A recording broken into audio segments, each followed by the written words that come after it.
Airport secrets they don't want us to know. They tell you to arrive early, to be patient, to trust the process. But what they don't tell you is that airports are full of secrets, from overpriced traps to sneaky tactics designed to separate you from your money and your seat. There are a lot of things going on behind the scenes they hope you never find out. This is Airport Secrets They Don't Want Us to Know. We're talking surveillance, shady fees, and why your favorite neck pillow won't save you when your gate suddenly moves to another terminal. So if you want to keep your wallet, your sanity, and your boarding pass, you need to hear these 11 airport truths before your next flight. Let's jump in with one that's hiding in plain sight. Number 1. Airport shopping traps. Ever notice how it's impossible to get to your gate without walking through a maze of perfume, snacks, and shiny gadgets? That's not poor design. It's intentional. Airports are basically luxury malls with runways. Every walkway, every seating area, every sign is placed to keep you browsing just a little longer. It's called revenue seating. Those comfy chairs you relax in before boarding? They're not near your gate. They're pointed straight at stores and restaurants, so you're tempted to grab one more thing. Even essentials like water fountains and charging stations are placed past food courts and snack zones, forcing you to pass temptation before you can hydrate or juice up your phone. And when they suggest arriving 2 to 3 hours early? Sure, that helps with security lines, but it also gives you plenty of time to shop. Duty-free stores? You have to walk through them after security. There's literally no escape. So next time you're wandering through the terminal with an overpriced smoothie, just remember, you're not being slow. You're being strategically stalled. Number 2. The delayed gate announcement trick. Here's a fun little airport mind game. They do know your gate, they're just not telling you yet. At a lot of international airports, especially in Europe, they deliberately wait until 30 to 90 minutes before departure to reveal your gate number. Why? Because if they tell you too early, you'll head straight there and stop spending money in the main terminal. The longer you linger in the shopping zone, the more you're likely to grab a snack, buy a magazine, or cave to that $7 bottle of water you swore you wouldn't buy. And if you think that's annoying, wait till they pull a last-minute gate change. Yep, they're allowed to do that too. If you miss your flight because you were sitting at gate B12 but your plane left from B47, guess who they'll blame? You. They'll say you weren't paying attention, even if the announcement was barely audible and buried under 5 boarding calls and a crying baby. One traveler said they were early, checked the gate, sat down, put on their headphones, and missed the single garbled announcement that their gate had moved 2 concourses away. By the time they found out, their seat was gone. So here's the move. Don't settle into any gate area too early. Refresh your airline app every 10 minutes. And if your boarding time is creeping closer with no gate listed, you're probably being played. Stay alert and stay mobile. Number 3. Hidden free perks most travelers don't know exist. Not everything at the airport is a money trap. Some perks are totally free. You just have to know where to look. Major airports like San Francisco, O'Hare, and Dallas have quiet yoga rooms, nap zones, and even mini movie theaters. Portland plays short films. Seoul has a hidden massage chair corner behind duty-free. But here's the catch. Airports rarely advertise these. Why? Because if you knew about them, you might skip the pricey lounges and bars. Your move? Check the airport's website or Google Maps before your flight. You might just stumble onto a peaceful corner with outlets, silence, and no one trying to sell you a neck pillow. Once you know, airport downtime feels a whole lot better. Number 4. The airport zone surcharge no one warns you about. Here's a dirty little airport secret. That Uber or Lyft you order the second you walk out of baggage claim? It's probably costing you a lot more than it should. Airports quietly slap access fees on rideshare pickups, often adding $3, $5, or even 20% to your total fare. And they don't exactly advertise it with neon lights.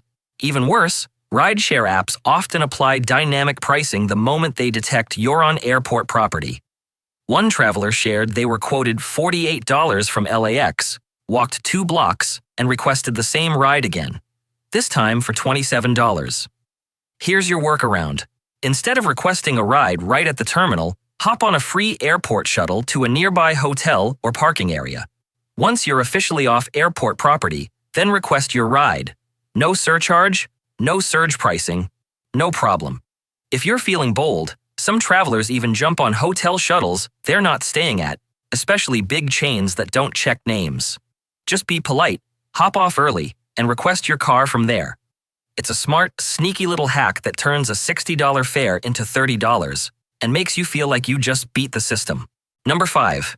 Eagle-eyed gate agents are watching you and your bag. Think you're just chilling at the gate? Think again. Gate agents aren't just scanning tickets. They're scanning you and your bag long before boarding. That random call to check your carry-on? Not so random. They're trained to spot oversized luggage from a distance, and some even earn bonuses for flagging them.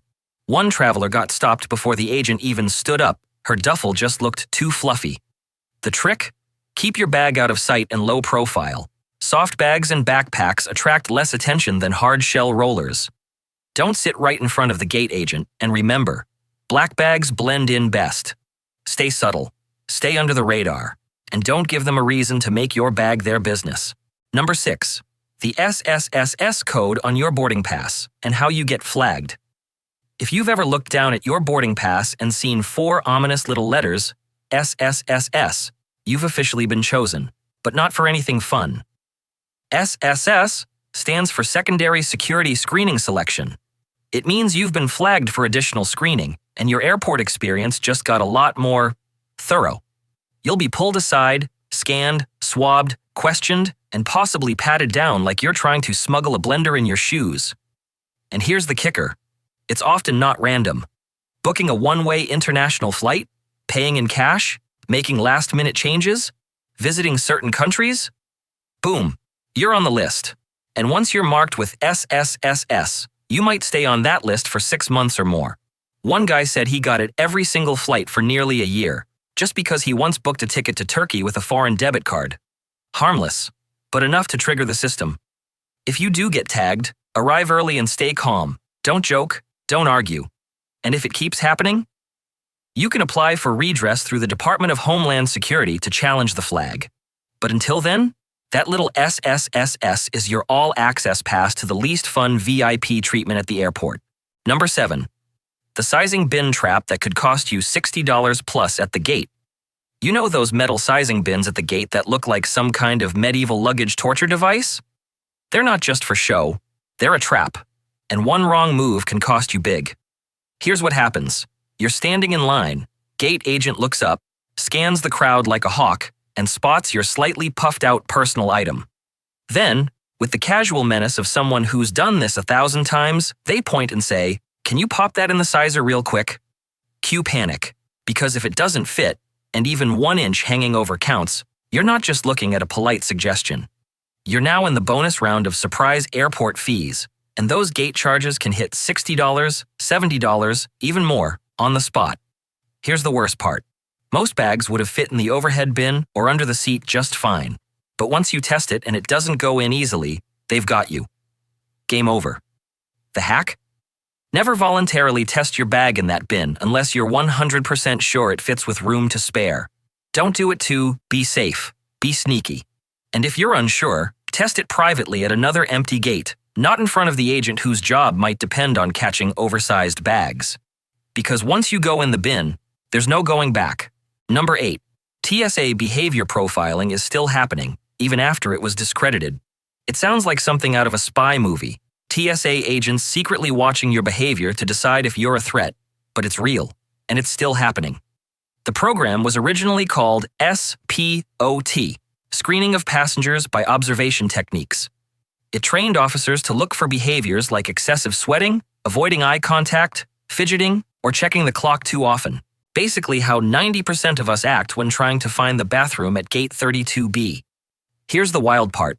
Multiple government reports found no evidence that these behavioral cues actually predict threats. Congress even called it out as ineffective and biased. But instead of scrapping it, the TSA just rebranded it and kept using similar methods. So yes, even today, officers may be silently judging your every move in the terminal. Now, this doesn't mean you should panic or try to act like a robot, but it does mean that looking overly anxious, pacing, or even getting a little too heated during bag check can draw the wrong kind of attention. Stay calm, be polite, and if you feel like you're being watched, you probably are, because at the airport, someone always is. Number 9. Emergency exit row trick. How to get premium legroom without paying. You know those glorious legroom seats they try to charge you $75 to $165 for? You can sometimes score them for free if you know how to ask. Step 1. Be extra friendly at check-in. Smile, be polite, and say something like, "If you still need someone responsible in the emergency exit row, I'd be happy to help." Now you sound helpful, not cheap, and those seats legally need able-bodied volunteers. Didn't work at check-in? Try the gate agent. Still no? Once on board, scope out an empty exit row and politely ask the flight attendant. If it's open and they're cool with it, you're in. Just don't treat it like a joke. If they think you're not serious about assisting in an emergency, they'll boot you right back to the middle seat. Number 10. Your luggage might be for sale, and it's totally legal. Here's a horrifying little secret. If your checked bag goes missing and doesn't get returned in time, there's a chance it ends up for sale in a store, while you're still on hold with airline customer service. No exaggeration. There's an actual retail outlet in Alabama called Unclaimed Baggage, and they get thousands of lost suitcases from airlines every year. Clothes, laptops, jewelry, shoes, designer bags, even wedding rings. It's like a thrift shop of forgotten dreams. How does this happen? Airlines typically hold lost luggage for 30 to 90 days. If it's not claimed or they can't match it to you, they sell it off in bulk. Some of the bags were never tagged correctly. Others had their tags ripped off in transit. And sometimes, the airline just messes up and gives up before you do. Even worse, TSA confiscated items like fancy perfume, wine bottles, and pocket knives, also sold online, usually via government auction sites. So yes, that $90 cologne you lost at security might now be in someone's cart for $12.99. The takeaway? Never check anything you can't replace. Meds, electronics, valuables, sentimental items. Keep those in your carry-on, no matter how annoying it is to lug them through the terminal. Because if your bag does disappear, you might just find your stuff on someone else's travel vlog haul. Before we get into the final secret, if you've made it this far, you're officially amazing. Please give this video a thumbs up and hit that subscribe button if you haven't already. I really appreciate all of you for supporting this channel. It helps me keep bringing you the best travel tips the airlines would rather you didn't know. Number 11. Airlines can give away your seat, even if you're already at the airport. Imagine this. You sprinted through the terminal, sweating, dragging your bag, barely made it through security. You're at the gate, boarding hasn't even started, and suddenly, you're told, you no longer have a seat. Sound crazy? It's happening more than you think. Some airlines, we're looking at you, American Airlines, use predictive software that decides for you whether you're likely to make your connection. If their system thinks you won't, even if you're just running a few minutes late, they can reassign your seat to someone else before your next flight even boards. And you might be thinking, but I'm here, I made it. Doesn't matter. The system already moved on, and so did your seat. This is the kind of optimization airlines love because it fills the plane and avoids delays. But for you, it means standing at the gate, arguing with staff, begging for a rebooking, all while your original flight pushes back without you. If this ever happens to you, don't just accept it. Ask about involuntary denied boarding compensation. You could be entitled to meals, hotel vouchers, or even cash, especially on international flights. So yeah, just because you're physically there doesn't always mean your seat still is. It's not fair, but now you know how to fight back if it happens. I'm sure you'll enjoy the videos on the end screen. Thanks for watching, and see you soon.